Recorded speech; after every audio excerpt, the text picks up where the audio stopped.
welcome to the ID Talk podcast. My name is Peter Counter, and I am the editor-in-chief of FindBiometrics and Mobile ID World. Biometrics are a cornerstone of the converged security trend, and that's why we are pleased to count the world-leading security conference, ISC West, as our premier partner in that area. Of course, due to the coronavirus pandemic, ISC West 2020 was postponed this spring, but that didn't prevent us from continuing the critical discussions around security, privacy, and identity with ISC West. And today on the podcast, that discussion continues with ISC West organizer Will Wise, Group Vice President, Security Events Portfolio at Reed Exhibitions. Speaking to Susan Stover, Vice President of Digital Content for FindBiometrics and Mobile ID World, Wise discusses how the security landscape is changing with the dramatic shift to remote work. He talks about the convergence of physical and digital security and how it's affected privacy. And of course, he talks about ISC West and what we can expect from the conference when it returns. It's always a pleasure to have Will join us, so without further ado, here is ISC West organizer Will Wise in conversation with Susan Stover on the ID Talk podcast. Welcome to ID Talk. I'm Susan Stover, VP of Digital Content for FindBiometrics and Mobile ID World. And today I'm joined by Will Wise, Group Vice President, Security Events Portfolio, Reed Exhibitions. Great to have you here today, Will. Thank you, Susan. Good to chat here in April during these times, and always good to connect with you guys for some conversation. For sure. So, just talking on the topic of the current climate, we've been seeing a shift to remote work slowly occurring over many years now, but the COVID-19 crisis acted as a catalyst, forcing many businesses to finally take the leap all at once. Obviously, security and identity plays a major role in facilitating the remote workplace. How do you see the dramatic shift to remote work affecting the overall enterprise security landscape? Yeah, I think in pretty short order, even in the last month, it's pushed some serious disruption and challenged organizations. Of course, the first thing was, and I'm here in Los Angeles, California area, and our companies are around the U.S. But yeah, instantly had hundreds of people now working from home, and you probably magnify that by thousands of people if it's like Facebook or something. So I think from the strain on the virtual systems and the platforms and the security risks of all the tools that people are using remotely, we've already heard some stories about that. But I think in a corporate or enterprise, there's a lot to make sure your employees who are maybe not used to working remotely from home in terms of security protocols, behaviors. So yeah, I think has been a very quick, tough ramp up on things like training and really just a huge uptick with just the online infrastructure, even internally. So that obviously has a lot of online security scenarios. But like you said, identity now, gosh, if everybody's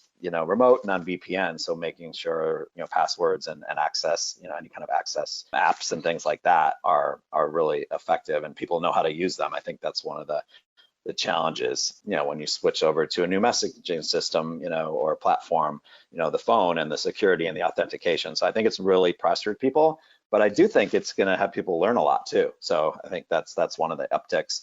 My last comment on that question is the physical security or facilities part of this is really interesting, right? You have most corporate commercial entities are empty right now, but somebody's got to be minding the store. Somebody's got to protect those buildings.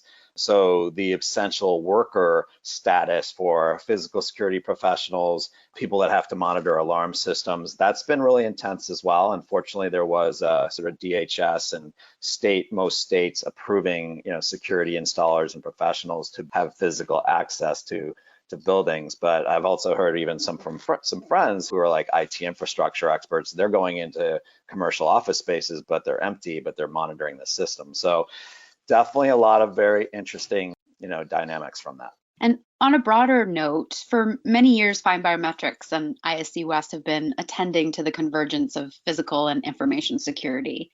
Your conference is known for setting a benchmark annually for discussions around what's become known as converged security. How has the converged security trend evolved in the past year? I think it is interesting looking past the past year to 2 years. And for instance, I recall sitting down with you all at ISC West 2019, and they just huge, increased number of biometrics or access control companies that are kind of weaving into biometrics. been a big uptick of the products out there. But one of the things I think I've seen in the last year is definitely more pressure on the product development being secure. If most devices have access and are converged and connected, I think there's actually been good visibility that you can't get into a situation where you can have the device hacked, or if it's an access control system with biometrics, you certainly don't want the wrong person to be able to get access. So I think it's put more pressure on product development, which is not a bad thing, but down to the components and everything.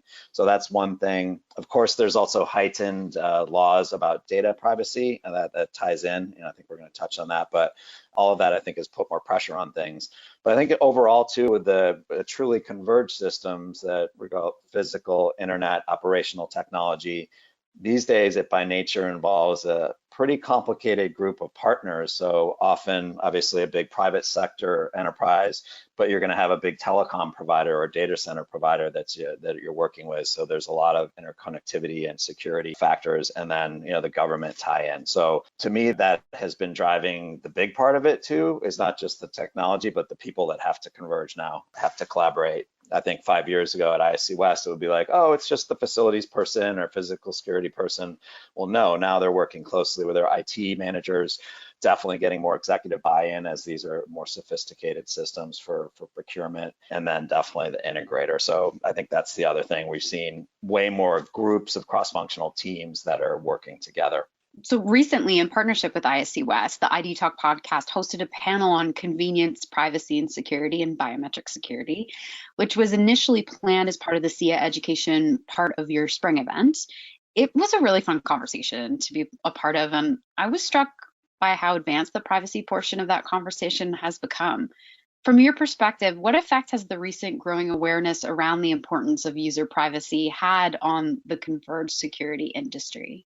I would say one of the biggest things is you can't just look at yourself as like a hardware manufacturer. I mean, a camera would be the most classic case, but there's obviously all kinds of devices now, across systems.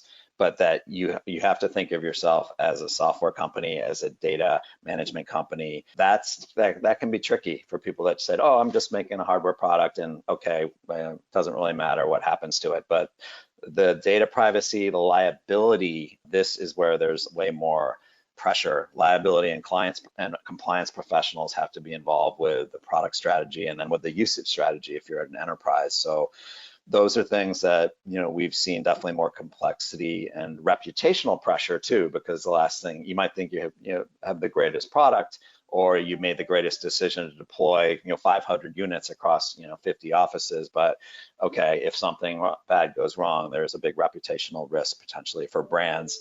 Lastly, I think, and maybe this isn't a bad thing, just more pressure on training people correctly, and that's actually a good thing, but can also be tricky for companies. Mm-hmm. And Reed Exhibition has a diverse portfolio of security conferences, including ISC West, ISC East, and CNP Expo. How has Reed Exhibitions adapted to the unique demands the current global crisis has forced on the conference landscape? Yeah, just in the wider realm of security and physical safety, like you said, we have those that you mentioned, ISC West, ISC East, CNP for e-commerce side of things. We have our Brazil event, Mexico City. If you go over to London, our London office runs info security. I was just talking with our director in Abu Dhabi yesterday that runs a sort of national safety, homeland security. Paris, we have an Expo Protect. So yeah, there's a lot of different events out there in different regions. And I think one thing is you really, in this climate we're in, where everybody's first of all navigating through, okay, when can we get back to face-to-face? We're all futurists in a lot of ways, just like you all are trying to guide people into what to do for the future. But you're figuring out how to really connect even more right now with your community, whether that's speakers, whether it's your most loyal enterprise decision makers that frequent our events, the media. I think it's been a good way. People are innovating with how do we stay connected right now. And again, I think there's been a lot of good innovation that way. Definitely more digital engagement we've been building in. We've done some of that, as you know, traditionally, but things like, a couple weeks ago, we turned on the mobile app that we, usually just use at the show, and like encouraging people to stay in tune that way, whether it's just networking or posting information. So I think it is driving some nice innovation.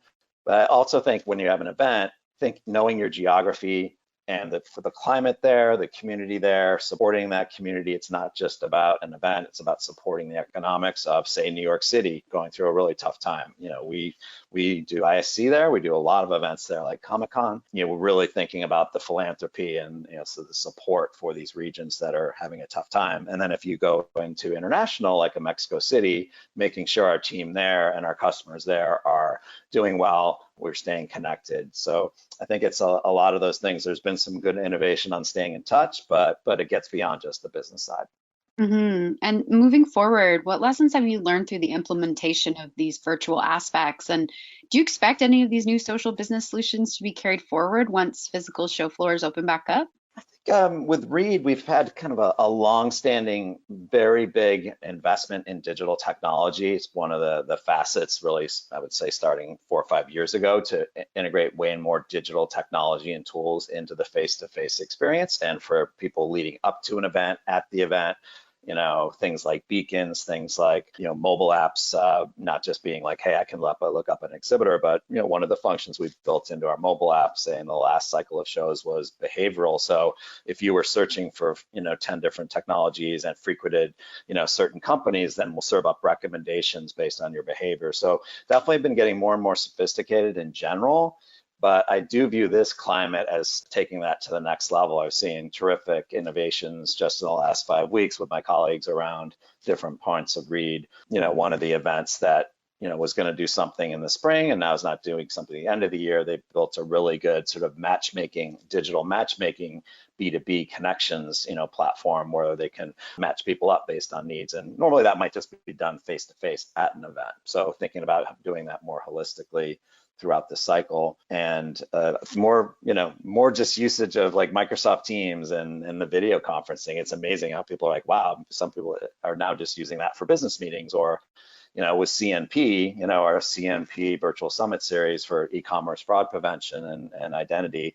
Yeah, next Tuesday we have a really cool meetup of retail merchants and other merchants that's going to be through an online platform. So definitely seeing good innovations, and I can see those things being carried forward in the right way, but also with the right permission. Some people love doing that, some people just don't, and they want to just go face to face. So it's definitely some good innovation coming out of it, which is a good thing. And then more and more partnerships are happening. We already have good relations with people like you, but I think this is really having people say, wow, there's a lot of alliances to be had out there, which are positive.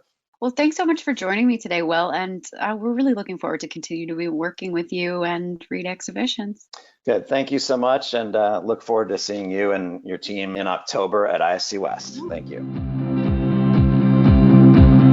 And so concludes our interview with Will Weiss, Group Vice President, Security Events Portfolio at Reed Exhibitions. To learn more about the topics discussed in this episode, visit FindBiometrics.com and ISCWest.com. I would like to thank Will once again for joining us on this episode. I also want to thank my co-host Susan Stover for conducting the interview. Our podcast theme music is by Logomrad. I have been your host, Peter Counter. Thank you for listening to the ID Talk podcast.